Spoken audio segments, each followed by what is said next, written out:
Bonjour aux lecteurs de notre chaîne YouTube et aux membres du forum de rcmac.com. Alors aujourd'hui, le sujet, ça va être la Subaru, un rallye, version rallye. Donc il y a quelques temps, je vous avais présenté la version TT02, hein, donc qui est, si vous avez suivi nos vidéos montage, notamment je vous avais fait la Lancia Delta intégrale, hein, c'est le même châssis, c'est la même conception, hein, c'est des voitures vraiment sympas à monter quand on veut une version kit. Moi je conseille souvent de débuter par une version kit, ça permet de voir comment est fait la voiture, c'est quand même beaucoup plus facile pour l'entretien. Et là ils ont sorti après une version Subaru, pareil, mais là c'était la version Monte Carlo 1999. Et là, ils ont sorti une version, donc la carrosserie différente, de 2004, hein, celle qui a participé au rallye de Mexico. Voilà, donc on va en profiter, on va un peu comparer, hein, on regardera les carrosseries, ce qui change, hein. Bien sûr, c'est pas exactement la même voiture, il y a eu quelques changements, et on en profitera pour faire un petit comparatif pour ceux qui hésiteraient entre les deux versions. Déjà, on va voir les pneus si c'est les mêmes, l'équipement si c'est les mêmes, et aussi de faire un petit comparatif. On l'a déjà fait, mais là, on va le faire vraiment pour la Subaru entre la version TT01 et la version TT02, laquelle qui est la mieux, les avantages. Mais bon, je pense que beaucoup de gens, ceux qui vont faire un choix, ça sera surtout par rapport à la carrosserie. Alors, ce qu'on va faire déjà, c'est qu'on va regarder la boîte, voir les indications qu'il y a dessus. Alors, la boîte de la version TT01, donc Mexico 2004, donc on voit bien le look de la carrosserie, les jantes, et là, on a la décoration, là c'est la version TT02 de 1999. Alors on peut voir, hein, les jantes sont assez différentes, et bien sûr la carrosserie aussi, elle est... Non mais il y a quand même pas mal de différences, surtout sur la partie avant. Là, on peut voir le reste encore, ça ressemble quand même pas mal. Voilà, surtout que la décoration, elle reste plus ou moins identique. Alors, sur les boîtes, on a toujours, c'est un autocollant, hein. Je pense qu'ils ont une boîte commune pour toutes les versions quasiment. Et là, c'est un autocollant. Et on a donc les indications de la voiture. Le numéro, hein, c'est 47 372. Hein. Je rappelle, toutes les voitures Tamiya, il y a un numéro. Et je peux vous dire qu'il y en a un paquet depuis la création de Tamiya. Et il y a des collectionneurs, il y a beaucoup de voitures qui sont prises par des collectionneurs parce que les voitures, des fois, les versions, elles durent pas très longtemps. Les voitures qui ont une carrière de 3 4 mois. Et après, elles disparaissent. Et après, je peux vous dire, c'est très recherché par les collectionneurs. Et on a aussi une indication, un autre autocollant, parce que sur les modèles export, il y a des choses en plus, notamment le contrôleur. On va voir sur le côté que normalement il est acheté à part, mais là il est inclus dans la boîte. Alors d'avoir les deux boîtes, c'est pratique parce qu'on va pouvoir comparer, notamment sur les images. Alors j'en profite encore, hein, pour remercier Cyril de Modelist 34 qui à chaque fois nous aide beaucoup. Sans lui, je pourrais pas faire toutes ces vidéos. Et il a une belle gamme Tamiya et surtout il a beaucoup de pièces en stock, hein, et au fur et à mesure il recomplète, hein. Donc il connaît en plus pas trop mal ses produits, surtout que lui, il a depuis peu une Volkswagen, hein, sur base TT01. Pour ceux qui sont inscrits sur sa page Facebook perso, hein, vous avez pu voir, hein, il a fait le montage, donc il s'en est pris une pour lui. Donc il connaît bien le montage. Et moi, bon, je l'aide pas mal, et c'est le genre de voiture que j'ai monté énormément, hein, notamment pour les versions camions, hein, parce que je rappelle, les TT01, ça sert aussi de base pour les versions camions. D'ailleurs, là, c'est une version standard qui est présentée. Mais le TT01, c'est comme le TT02, on peut les passer en rallye, en version drift, en version circuit et camion. D'ailleurs, tout à l'heure, ce que je vais vous montrer, c'est une version camion. Et là, on peut le comparer avec la version TT02. On voit que l'architecture, c'est le même genre, hein. Ça veut dire qu'il y a un cardan. Voilà, on ne le voit pas parce qu'il y a une platine supérieure sur le TT01 qu'il n'y a pas sur le TT02. Et il y a un cardan central. Et ici, c'est des coupes coniques et des différentiels à pignon. Et voilà, le moteur, il est accolé un peu à la cellule arrière, hein, avec la couronne sous carter. Alors, on le voit un peu mieux sur la version TT02. Voilà, on voit bien le cardan. Le système de direction à renvoi, là c'est identique sur les deux versions. Et l'accu qui est maintenu par une barrette, hein, donc c'est un accès rapide, un clip si on démonte. Sauf que, si vous remarquez, sur la version TT01, la batterie est située à droite, l'électronique à gauche, et c'est l'inverse sur la version TT02. Alors, de l'autre côté de la boîte, on retrouve donc ce qui manque. Alors, il faut une radio, une batterie, un chargeur, un cerveau de direction bien sûr le récepteur et le contrôleur. Mais là, on a vu que le contrôleur, bonne nouvelle, il est inclus dans la boîte, donc il n'y a pas à acheter. Alors là, je veux faire un petit point, j'essaye de le faire sur tous les kits Tamiya, parce que comme c'est des kits, c'est un peu différent. Il y a beaucoup de voitures de début, c'est des RTR. Alors souvent, on n'a pas le choix de la batterie ni du chargeur parce que c'est inclus dans la boîte.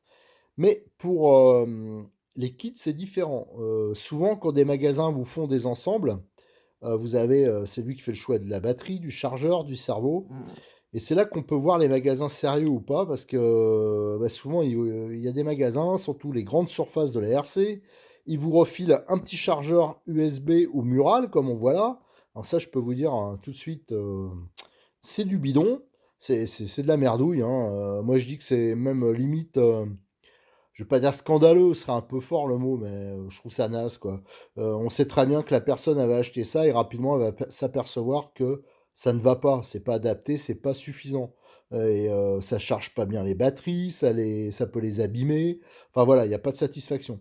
Et la batterie, pareil, souvent, c'est des batteries bas de gamme. Les batteries, c'est des NiMH, souvent, sur les kits de base, hein, les lots de base. Alors, soit il faut rester sur du mini-image, pourquoi pas, mais il faut mettre soit des Orion ou des Gens, par exemple, des batteries relativement de qualité, pas des batteries 1800, par exemple. Il faut mettre un peu plus, hein. Ça sert à rien de mettre des 4000, des 5000, parce que souvent, la capacité annoncée est bidon. Mais des 2005, des 3000, c'est déjà pas mal. Pour les cerveaux, moi j'en ai vu pas mal qui refilent des cerveaux soit merdiques ou alors soit à pignon plastique. Alors je peux vous assurer qu'ils vont pas durer longtemps. Les radios, il faut quand même prendre une radio correcte. S'il y a une radio avec des limitations, par exemple, puissance pour les débutants, c'est-à-dire qu'on peut limiter euh, au début, voilà, celle que je vais vous présenter après, par exemple, elle a trois positions de réglage. Une position lente, vitesse moyenne, et après, quand on commence à bien piloter, on le débride complètement. Voilà, donc il y a pas mal de choses à voir. Faites attention quand vous prenez des lots complets. Alors, moi, je sais que Cyril, lui, ce qu'il fait, c'est quand vous allez voir pour une voiture Tamiya, sur le côté, il a fait c'est tout nouveau, hein, un menu défilant, et vous pouvez choisir quelques propositions de produits. Alors, notamment, moi, je vous conseille, on va le voir tout de suite, de prendre le kit roulement d'entrée. Et pour le reste, soit vous prenez dans les propositions, ou alors à la fin de la vidéo, là, je vais vous faire quelques propositions d'équipements qui sont quand même beaucoup plus qualitatifs. Voilà. Au niveau, là, il présente par exemple trois options. Alors bon, je vous dis déjà le moteur, vous oubliez, là, le moteur charbon, ça sert à rien de changer. En plus, un 25 tours, il n'y aura pas une grosse différence. Par contre, le kit roulement, alors soit vous prenez le Tamiya, qui est assez cher, ou soit Cyril, il fait un kit roulement qui est de très bonne qualité, qui est beaucoup moins cher. Moi, c'est ce que j'ai pris sur toutes les TT01 et TT02 que j'ai monté. Vous avez, par exemple, là, il montre une option, l'option cardan central les, les noix de cardan en alu option. Alors ça, elle n'est pas hyper utile, mais c'est vrai qu'elle est jolie, comme je vais vous le montrer tout à l'heure. Et surtout, elle n'est pas trop chère. Alors, ce qui est utile aussi, c'est par exemple le support moteur alu. Hein, ça assure un meilleur refroidissement. Qu'est-ce qu'on peut mettre qui est utile? La direction alu. Les amortisseurs hydrauliques, hein, parce que c'est à friction d'origine. Après, le reste, franchement, c'est plus des options pour se faire plaisir. Mais il y a énormément d'options qui existent pour cette voiture, hein, parce que le TT01, c'est quand même une base qui est assez ancienne. Donc voilà, il y a quand même le choix en option. Allez, maintenant, ce qu'on va pouvoir faire, c'est qu'on va pouvoir ouvrir la boîte. Et ce qu'on découvre à l'ouverture de la boîte, alors déjà, la première grappe, là, que je vois, c'est tout ce qui est accessoire hein, pour la carrosserie. Donc on a l'aileron, les rétros, enfin voilà, il y a pas mal de petites choses. Ensuite, qu'est-ce qu'on a? Le variateur. Ça, c'est le variateur qu'on retrouve sur tous les kits Tamiya, que ce soit TT01, TT02, les M05, M06, et qu'on trouve aussi sur les camions, qui est obligatoire dans les cups Tamiya, hein, parce qu'il y a par exemple des courses de camions. Ça, c'est le variateur qui est obligatoire, hein. Donc, lui, il peut faire moteur charbon et aussi les moteurs brushless de la marque, qui sont des moteurs peu puissants, c'est 17 tours, mais qui sont très bien adaptés à ce type de voiture. Là, on a un petit sac, dedans il y a plein de petites pochettes. Donc il y a la pochette A, B, C, D, voilà. Et dedans, à chaque fois, il y a la visserie, des clips, des accessoires. Alors, comme je dis, hein, regardez les montages que j'ai faits, hein, en vidéo ou en photo de ces voitures. À chaque fois, moi, je mets une petite boîte, je verse le contenu du sachet, mais j'arriverai jamais à le dire, c'est horrible. À toutes les vidéos, je fais l'erreur. De l'emballage, je vais dire, voilà, l'emballage C, ce sera plus facile. Et on le vide dedans et ça évite de se mélanger. Parce que quand on fait le montage, à chaque fois, ça vous dit, par exemple, cette vis, vous le trouvez dans l'emballage C ou l'emballage B. Voilà, comme ça évite de me tromper. Là, on voit qu'il y a la petite clé croix, il y a des petits colliers. Qu'est-ce qu'on voit? Il y a le moteur, il y a un petit tube de graisse. Là, il y a les bagues, hein, que je déconseille fortement de mettre, hein. Mettez sur roulement, la partie sauve-cerveau et toute la transmission. Les coupes coniques, et la couronne de diff. Voilà. Après, qu'est-ce qu'on a? La carrosserie. Alors ça, tout à l'heure, on va la comparer avec celle de la version TT02. Alors comme d'habitude, hein, les carrosseries Tamiya, c'est dans les plus belles, c'est même les plus belles. Une qualité de finition qui est superbe. Je rappelle juste que dessus, là, elle n'est pas tout à fait transparente parce qu'il y a un film de protection dessus. En fait, attention ça je le répéterai après encore parce qu'il y en a tellement qui se font avoir. Ne commencez pas à coller vos autocollants alors qu'il y a le film dessus, parce qu'autrement tout va se barrer. Donc, lisez vraiment bien la notice, les documents, pour éviter de faire des erreurs. Donc là, ici, il y a des petits points, ça c'est pour indiquer où il faut percer. Par contre, c'est pas prédécoupé comme certaines carrosseries. Donc, il faut penser à avoir des ciseaux de qualité. Donc, moi, je vous conseille, hein, si vous êtes débutant, vous achetez ce genre de voiture, prenez, vous allez dans la rubrique outillage et là, vous aurez les ciseaux Lexandre. C'est des ciseaux courbes, donc ils permettent de faire une découpe qui est parfaite. Ça, c'est le genre de carrosserie, il ne faut pas se rater, parce qu'en pièces détachées, elles sont assez chères, et c'est limite sacrilège de la massacrer. Alors après, alors ça va être peut-être une différence. Alors on va regarder après, avec la version TT02, on voit c'est des pneus un peu rallye, mais mix. Ça d'ailleurs, c'est des pneus assez intéressants, vous voyez, donc ça doit pouvoir être passe-partout comme pneu. Donc ça, c'est plutôt intéressant. Ça, on va comparer ici. Qu'est-ce qu'on a? On a le pare-choc, hein. À chaque fois, il y a un pare-choc mousse.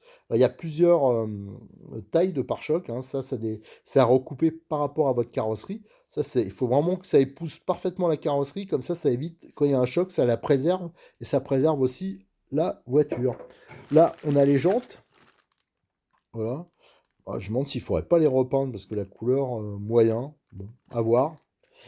Et on a, alors je rappelle, hein, Tamiya, je le rappelle à chaque fois, c'est un fabricant de maquettes à la base. Alors on voit sur les grappes, chaque pièce est numérotée. Alors si vous avez déjà monté des maquettes, vous avez pareil, grappe A, grappe B, et à chaque fois on vous dit, il faut aller prendre par exemple la pièce numéro 8 sur la grappe D. Voilà, c'est comme ça qu'on s'y retrouve. Et quand on veut, là on voit que c'est la grappe A par exemple. Et quand on veut acheter des pièces, d'ailleurs, tiens, au passage, je vois que c'est la grappe avec les fusées. Ça fait partie d'une grappe qu'il faut mieux avoir d'avance dans sa caisse de terrain, hein. Les fusées, on peut éventuellement pouvoir les casser, ou alors la cellule arrière, là, au niveau de fixation, si on prend un gros pet. Donc là, il y a les couvercles de cellules, il y a les fusées, et les supports d'amortisseurs. Après, ici, on a une grappe, il y a toutes les pièces de transmission. Alors, Tamiya, c'est toujours comme ça, c'est une partie métal, une partie plastique. Les cardans, c'est plastique et métal. Et je peux vous dire que c'est quand même bien solide. Et comme il y a une partie plastique, mais ça fait un peu amortisseur de couple. Donc c'est quand même, moi je trouve que c'est pas mal. Voilà. Après ici, on a le châssis, alors qui est assez différent des châssis qu'on trouve sur les TT02. TT02, en fin de compte, la cellule, elle se démonte par le dessus. Là, vous voyez, ça se démonte par l'arrière. Voilà, il y a une partie de la cellule qui est moulée avec le châssis. Et ça, c'est quand même un peu moins bien que les versions TT02. Après, ici, on a une autre grappe. c'est tout ce qui est triangle, fixation de carrosserie, pare-choc. Et une dernière grappe, là on a le support de puce, le carter pour la transmission centrale, la platine supérieure, support moteur, la barrette qui maintient la queue, la protection au-dessus du moteur. Et au fond, on a tous les documents. On va regarder tout de suite les documents qui concernent cette voiture, qui accompagnent cette voiture, donc les autocollants, la notice. Alors là, on a tous les documents qui accompagnent la voiture. Donc, à savoir que ce qui manque là, c'est juste les documents, parce que je ne l'ai pas ouvert, qui sont dans la pochette, où il y a le contrôleur. Là aussi, il y a de la documentation. Donc, vous avez, ça c'est des documents généraux, hein, c'est pour, je crois que c'est les indications obligatoires sur la sécurité, tout ça. Vous avez donc la planche d'autocollant, je pense qu'il y en a derrière aussi. Il y a deux planches d'autocollant, ouais, elles sont vraiment, les planches d'autocollant, elles sont superbes hein, chez Tamiya. Et dedans, il doit avoir au milieu, on ne le voit pas ici, mais il y a les caches pour les vitres. Là, c'est la notice spécifique à la voiture, à la version Mexico. Ici, on a un éclaté, on verra ça après hein, dans les généralités. Là, on a une liste de documents. Et là, on a la notice qui est commune à toutes les voitures qui sont sur une base TT01. Alors ça, on verra après dans tout ce qui est commun. Et à chaque fois, il livre une notice spécifique additionnelle. Donc là, on l'a pour la Subaru Mexico 2004. Alors celle-là, il y a tout ce qui est carrosserie et les petites choses qui changent par rapport à la notice de boîte. Alors là, on a toutes les indications pour les perçages, la découpe, la peinture, le nettoyage, la carrosserie. Ouais, là, il parle justement ce que je vous parlais tout à l'heure du film. Hein, il y en a pas mal. C'est pour ça que j'insiste dessus, parce que je le vois régulièrement. Et alors là, je peux vous parler que le pauvre débutant, il fait une tête quand il voit tous ces autocollants qu'il a mis deux plombes à poser, qui partent, et c'est pas récupérable. Hein. Là, on a justement, alors ça c'est intéressant, vous avez tous les emplacements ici des autocollants. Et vous voyez, à chaque fois, il y a un numéro. Alors, par exemple, le numéro 18, il se colle là. Et ça, on le retrouve. Vous avez tous les autocollants qui sont numérotés ici. Donc voilà, c'est comme ça qu'on s'y retrouve. Par exemple, voilà, là, on avait les poignées de porte. Je retourne, ça doit être là. Enfin voilà, on a vraiment... c'est comme ça qu'on se repère. C'est un boulot qui est long. Mais il faut être, pour ça qu'il faut de très bons ciseaux, parce qu'il faut tout découper. C'est un gros, gros boulot, mais par contre, le résultat, à la fin, vous avez une maquette, mais qui est roulante. Ouais, là, c'est encore des indications sur le collage des autocollants. Là, c'est tous les accessoires, comme là, vous avez notamment les rétroviseurs, l'aileron, qui est en deux parties. Voilà, et la fixation sur le châssis.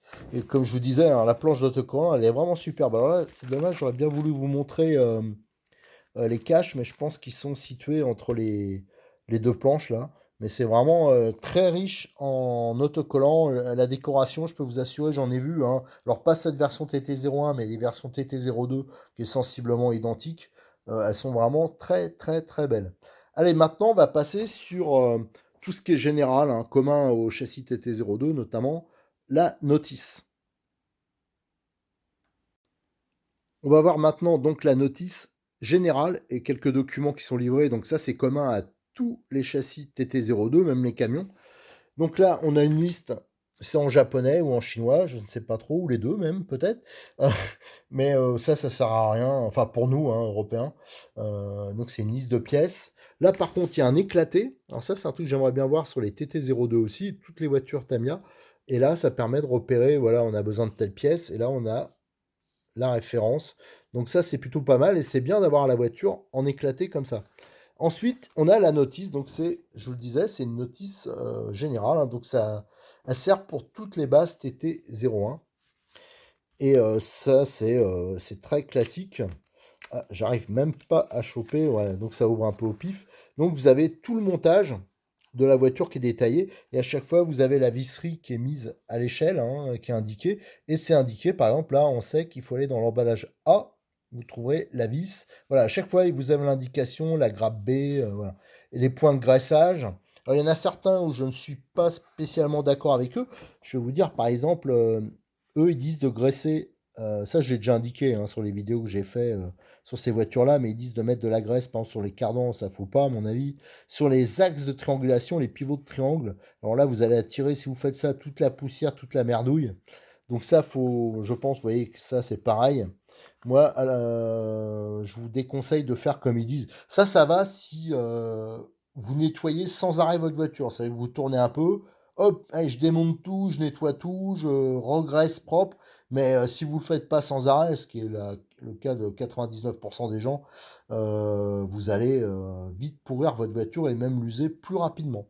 Voilà, donc la notice, elle est vraiment détaillée. Voilà, c'est le genre de ciseaux que je vous dis qu'il faut avoir, hein. Des ciseaux de type Tamiya. Ça va être pour la découpe de la carrosserie, mais ça sert pour plein d'autres choses. Là, vous avez l'installation radio. Euh, Excusez-moi, j'ai du mal à tourner les pages. Là, à la fin, vous avez donc le contenu de chaque emballage A, B, C. Vous voyez, pour éviter de dire sachet. J'arrive pas à le dire, mais c'est un truc de fou, j'arrive plus à le dire. Avant, j'avais pas le problème, voilà, bah, c'est le Corona, peut-être, je sais pas. Et vous avez les grappes, hein. Donc, chaque grappe est représentée. Voilà, donc ça permet vraiment de s'y retrouver plus facilement. Voilà, la dernière grappe. Donc vous avez besoin d'une pièce, hop hop, c'est la grappe A, je sais laquelle commander, il y a la référence et pas de problème. Voilà, donc c'est la notice, malgré qu'il n'y a rien ou peu de choses en français. Voilà, s'il y a quand même, ouais, il y a quand même des indications en français, mais ça reste quand même. Mais bon, c'est vrai que c'est pour ceux qui ont déjà monté des maquettes, des trucs comme ça, c'est vraiment très facile. Et comme je vous le dis, hein, moi j'ai fait les montages en vidéo. Vous pouvez même vous fier sur le TT02, hein, c'est sensiblement la même chose. Les conseils généraux, c'est-à-dire que les petites améliorations qu'on peut faire, les graisses à utiliser, les colles à utiliser, ça peut être commun. Je crois que j'ai fait au moins une dizaine de vidéos là-dessus, donc je pense que même si vous avez quelques difficultés, vous trouverez toujours une solution. Et vous pouvez toujours nous poser, hein, si vous avez un problème, des questions sur le forum de rcmac.com. Il y a une rubrique, il y a un forum spécial Tamiya, et dessus, faut pas hésiter à poser des questions. On sera là pour vous répondre. Allez, maintenant, on va regarder les différences d'équipement entre TT01 et TT02. Alors, pour comparer, ici, j'ai mis une TT02, hein, donc là c'est une Lancia, mais c'est très comparable. C'est exactement la même chose que la version Rallye Subaru, la version 99, si je ne me trompe pas. Et ici, on a une version TT01. Alors là, c'est équipé en camion. C'est pour ça que les supports, le pare-choc est plus grand, les pneus sont différents. Et qu'à l'arrière, notamment, il y a un pare-choc. Mais c'est tout à fait. Le reste, c'est la même voiture que la Subaru, hein, version 2004 sur châssis TT01. Alors, c'est juste pour vous montrer les différentes de conception, hein. On peut voir, hein, la partie électronique est pas du tout est inversée, hein. Bon, ça change pas grand-chose. La partie le AQ aussi. Ce qui va changer, c'est la conception du châssis. Ça veut dire, sur le TT02, la cellule, elle se démonte comme ça. Enfin, non, plutôt, je dis des bêtises. Elle se démonte vers le haut. Donc, on a un accès relativement rapide au différentiel, par exemple. Il n'y a pas de platine au-dessus, là. Donc, c'est quand même plus accessible. Tandis que sur le TT01, ça se retire comme ça, en tiroir. Et il y a une platine, donc il y a plus de choses à démonter, à décortiquer. Voilà. Donc la grosse différence, c'est la conception est sensiblement identique, mais c'est surtout l'accessibilité mécanique. Et aussi le châssis qui est un peu plus moderne aussi au niveau du bac d'accu. Là, vous voyez, c'est plein. Tandis que sur le TT, certains accus d'ailleurs, si vous mettez autre chose, là c'est une batterie NiMH, mais si on met une batterie LiPo, des fois il faut un peu enlever là, des petits renforts là, pour que la batterie LiPo se mette parfaitement. Ça dépend des batteries LiPo. Parce qu'à l'époque, quand c'est sorti, c'était pour des batteries NiMH, et c'est pour ça qu'il y a des trous en dessous, parce que les batteries, en fin de compte, les accus étaient mis dans ce sens-là, et donc c'était pour les descendre le plus possible, hein, sur le châssis pour avoir le centre de gravité le plus bas possible. Mais bon, depuis, les batteries LiPo sont sorties. Et d'ailleurs, je vous conseille fortement d'utiliser plutôt d'entrer des batteries LiPo. Par contre, ça vous imposera de changer la prise, hein, parce que les prises Tamiya, c'est vraiment que pour les batteries de type NiMH. Alors faites attention à ça. De toute façon, à la fin, je vais vous faire un petit rappel au niveau des radios, des chargeurs, de tout l'équipement. Autrement, qu'est-ce qu'on peut dire? Qu'est-ce qu'il y a comme différence? Alors généralement, dans les points communs plutôt, les jantes, les pneus, tous les carrosseries c'est le même empattement, c'est la même voie, c'est strictement identique, donc on peut passer d'une à l'autre, hein, sans problème. Au niveau, vous voyez le moteur il est placé strictement au même endroit, sauf que là il y a un petit carter, hein, là je l'ai pas mis et j'ai mis un petit radiateur. En fin de compte ça c'est la mienne. Alors là c'est une version, d'origine. Ce que je vais faire, c'est vrai que j'ai une version très modifiée. Je vais aller la chercher. Voilà, je vais reprendre la vidéo avec. Je vais vous mettre les deux TT 01. Le standard, ça c'est une voiture que Cyril propose toute montée, hein, pour ceux qui ont peur de monter leur voiture. Vous pouvez avoir la voiture toute montée, graissée, montée dans les règles de l'art. Et je vais vous montrer une version qui a servi pour tester certaines options, d'ailleurs certaines options qui n'ont pas été retenues. Alors sur les vidéos, il était situé juste derrière moi, hein, donc j'allais pas loin pour aller le chercher.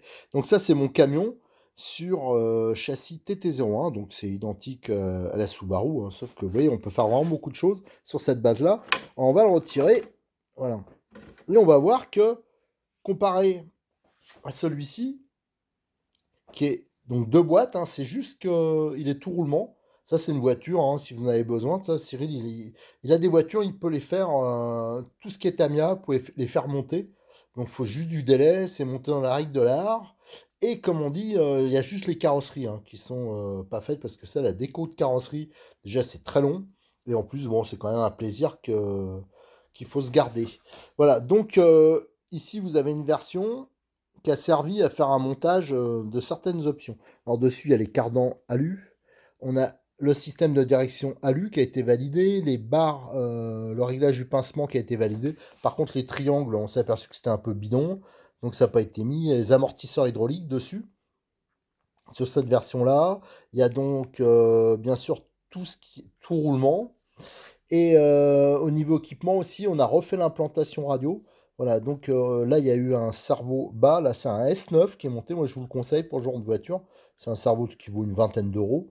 Et un palonnier alu, ça, c'est quand même pas mal aussi. Alors, c'est sûr qu'on supprime le système sauve-cerveau, mais avec des cerveaux comme ça, pignon métal, ce roulement, si on pilote à peu près correctement, normalement, il n'y a pas trop de problème. Et on peut voir qu'il y a pas mal de visseries de type inoxydable, 6 pans qui ont été montées, parce que d'origine, c'est de la visserie cruciforme, et moi, j'aime pas trop ça. Ça, c'est quand même Tamien, un jour, il faudra qu'il progresse sur ce point. Alors, à savoir que il se peut que bientôt il y ait un kit visserie qui sera proposé par Modelis 34. Là, il vient juste de le sortir, c'est moi qui l'avais fait pour lui, pour le DT03. Alors peut-être que va falloir bien calculer, voir ce qu'il faut, et surtout ce qu'il faut et qui améliore. C'est-à-dire parce que des fois, moi, je mets des vis qui sont un peu plus longues, donc on va regarder ça de près, mais pour faire un kit visserie pour les TT01 et TT02. Donc voilà, vous avez un exemple de voiture un peu optionnée. Alors enlever l'histoire des triangles, hein, qui servent à rien. Mais par contre, ce qui est utile, c'est la direction alu, c'est pas mal. Cardan central alu. Là, on le voit pas, mais il y a le palier moteur en aluminium, option. Voilà, et tout ça, c'est des options que vous pouvez retrouver, hein. Vous allez sur Modelis 34, il a une rubrique dédiée au TT01, d'ailleurs au TT02, il y a une rubrique, il y a toutes les voitures une rubrique, et là vous avez toutes les options que vous pouvez trouver pour ce type de voiture. Alors, il n'a pas tout pris parce qu'il y a des options qui sont limite ridicules ou alors qui sont pas terribles, même qui sont contre-productives, mais il y a déjà de quoi faire. Allez, maintenant ce qu'on va faire, je vais vous faire une vidéo sur tout ce qui est les accessoires. Voilà, au début, je voulais pas le faire, mais je préfère maintenant rajouter à chaque vidéo kit montage un truc sur les batteries, chargeurs, l'outillage. Je vous rappelle que j'ai déjà fait une série de vidéos sur l'outillage, sur les huiles, les graisses. Alors, n'hésitez pas à consulter. Et je vous dis, hein, si vous avez besoin de conseils, de renseignements, n'hésitez pas à nous contacter. Moi, je préfère largement que ça soit sur le forum, hein, parce que c'est des réponses collectives. Sur YouTube, c'est compliqué, je peux pas mettre de photos, je peux pas mettre, voilà. Mais au moins sur le forum, on pourra mettre des photos et c'est quand même bien plus simple au niveau des explications. Ouais, mais avant de faire ma petite présentation sur tout ce qui est chargeur, radio, tout ça, j'ai oublié quelque chose d'important. J'ai oublié de faire mon petit comparatif. Alors là, on a la version 2004, donc TT01. Ici, la version 1999, donc sur base TT02. Et là, c'est pour regarder, hein, donc la carrosserie, les volumes sont quasiment identiques, hein. Donc on voit, il y a quelques différences esthétiques, hein. Bien sûr, là, c'est beaucoup plus arrondi sur la version 2004.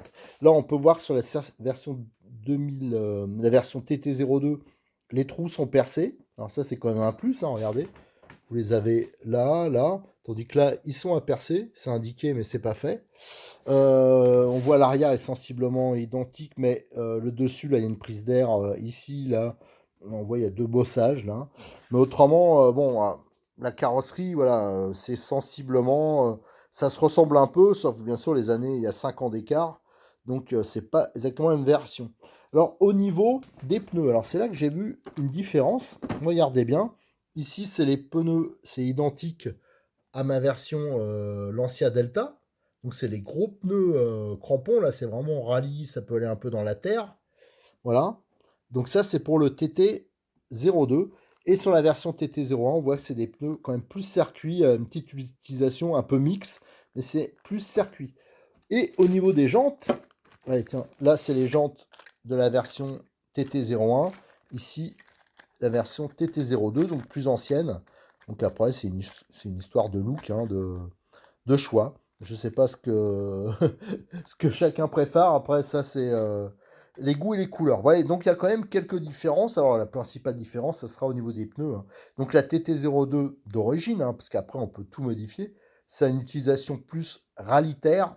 Et l'autre, la version TT01, c'est plus une utilisation mix goudron.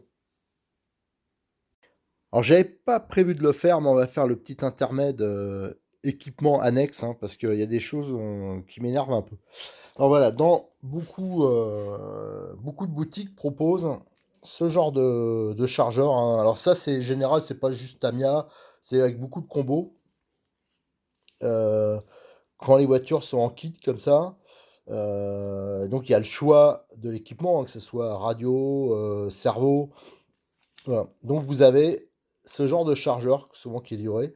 Donc, vous voyez, avec la prise Tamiya. Alors celui-là, je l'ai récupéré justement à quelqu'un qui est venu me voir là, qui est dans ma région, qui m'avait contacté sur Internet, qui avait des problèmes avec une M05. Et la boutique, que je nommerai pas, hein, c'est, je crois, la plus grosse boutique de France, lui avait livré ce chargeur-là. Vous imaginez bien, enfin que c'est bidon, quoi. C'est sur une prise USB, la charge est très lente, automatiquement elle peut pas être nickel. Donc soit on charge mal, ou soit à force on va abîmer les batteries. Alors ça, si un magasin vous propose ça, vous faites dégage. Après, alors ça, c'est un poil mieux. Il y a ce type de chargeur, hein, qu'on retrouve sur des voitures. D'ailleurs, celui-là, ça doit être celui qu'on retrouve sur les modèles T2M, peut-être le XTS, je sais plus trop, où j'avais trouvé ça. Et là, bon, déjà, on est avec une prise DIN. Ça, c'est plutôt pas mal parce que ça, c'est pour des batteries, je pense, de type je regarde. C'est pas très bien indiqué. Je sais pas si c'est pour du lipo. Mais voilà, ça c'est un truc un tout petit peu mieux, hein. Mais franchement, moi je trouve pas ça fantastique. Alors ça, on le retrouve souvent sur des kits complets, c'est-à-dire RTR. Mais donc bon, c'est livré avec, il y a trop rien à dire. Mais si on vous propose ça avec des kits à monter, bon pareil, là c'est pas sérieux. Le magasin, hop, vous pouvez le jeter déjà. C'est naze. Après, si au niveau des batteries, souvent, c'est prévu pour être utilisé, hein, notamment c'est à cause de la prise. Voilà, c'est essentiellement à cause de la prise, mais avec des batteries de type NiMH. Alors, c'est sûr qu'avec une batterie LiPo, les prix sont pas hyper éloignés, hein. Dès qu'on met une batterie NiMH, style une 4000, enfin un peu balèze, on se rapproche assez rapidement des LiPo. Et vous aurez jamais l'autonomie avec, par exemple, si celle-là c'est une 5000 bas de gamme. Là, c'est une 1800 du type qu'on peut trouver dans les combos bas de gamme. l'autonomie, elle est au moins 3 voire 4 fois inférieure. Il n'y a pas que la capacité qu'il faut voir, hein. Je veux dire, les lipos, ça marche quand même largement mieux. Et en plus, on aura surtout un peu plus de patates. Alors, comme c'est des moteurs standards, et le voltage est un peu supérieur. Donc, c'est quand même, je pense, si vous pouvez, plus intéressant de passer en lipo direct. Par contre, si vous restez en IMH, faut prendre des batteries de marque correcte. Alors ça, c'est pas que Connect fait pas de bonnes batteries, mais ça, c'est le modèle de début de gamme. Donc c'est quand même pas mal, soit des Orion ou des Gens, hein. Je crois que c'est des Gens qui livrent Cyril, mais qui sont déjà en 2500 ou en 3000, donc ça sera déjà un poil mieux. Après, pour la radio, voilà. Vous avez toute une multitude de radios qui sont proposées. Cyril, il a sélectionné ces modèles-là parce que déjà, elles sont jolies. Vous voyez, vous avez un volant au look qui est assez sympa. Il est moussé, donc ça, c'est bien. Et surtout, on a ici un petit réglage qui est sympa. Ici, vous avez donc les inversions, hein, pour le cerveau. Mais ici, vous avez un réglage pour les débutants qui est bien. Quand vous avez un gamin, par exemple, ça permet de brider. Voilà, par exemple, vous êtes, il débute, vous le faites rouler, la voiture ira pas vite. Et après, dès qu'il commence à mieux se débrouiller, on met sur la position intermédiaire. Et après, quand on commence à piloter plus correctement, on met à fond. Ça, moi, c'est les radios, j'en ai au moins 5 6. On a toutes ces radios, je les ai utilisées sur nos voitures d'écolage qui nous servent quand la pandémie sera terminée, mais on le faisait avant. Quand on fait des démonstrations, qu'on fait essayer des débutants, moi je la bride à fond. Et donc ça, c'est quand même intéressant. En plus, il y a le réglage du débattement de la direction. Enfin, elle a une très très bonne prise en main. Voilà, ça c'est la radio que Cyril livre habituellement sur la plupart de ses voitures RTR. Et au niveau du chargeur, donc si on peut pas, si je vous déconseille les tout petits chargeurs, c'est parce qu'il faut, voilà, moi au minimum, il faut ce type de chargeur, je crois que ça vaut une vingtaine d'euros, qui ont, ils sont donc sur 220 volts et qui ont le gros avantage de faire les batteries NiMH et les batteries de type LiPo jusqu'à, je crois que c'est jusqu'à 3S, et les Life aussi, je crois. Et donc pour les batteries de type LiPo, on branche directement ici, hein, voilà pour la charge. Et pour les batteries de type NiMH, il y a ce petit cordon qui est livré et qui a l'avantage d'avoir les deux types de prises qu'on trouve sur les voitures de début. Donc la prise DIN et la prise Tamiya. Donc ça, au moins, c'est quand même largement mieux que le chargeur mural ou le chargeur USB. Et si on veut, voilà, de la RC, si on se lance et on espère en faire longtemps, si on espère après évoluer dans les RC, faire d'autres catégories, voilà, le chargeur, c'est quelque chose qu'on peut garder des années. Moi, je vous conseille ce chargeur-là. Pour moi, c'est le meilleur rapport qualité-prix. Ça vaut, je crois, 50 euros. C'est le Multisan. Et lui, le gros avantage qu'il va avoir, déjà, il vous chargera vos batteries beaucoup plus rapidement euh, que les autres, ceux que j'ai présentés jusqu'à présent. Encore celui-là, ça charge relativement rapidement, mais celui-là, vous comptez au moins 3 fois plus rapide. Et surtout, là, ça permet d'équilibrer parfaitement vos batteries. Ça charge tout type de batterie. Vous avez un écran ici, hein. Ça, c'est vraiment un chargeur que même on peut utiliser en compétition.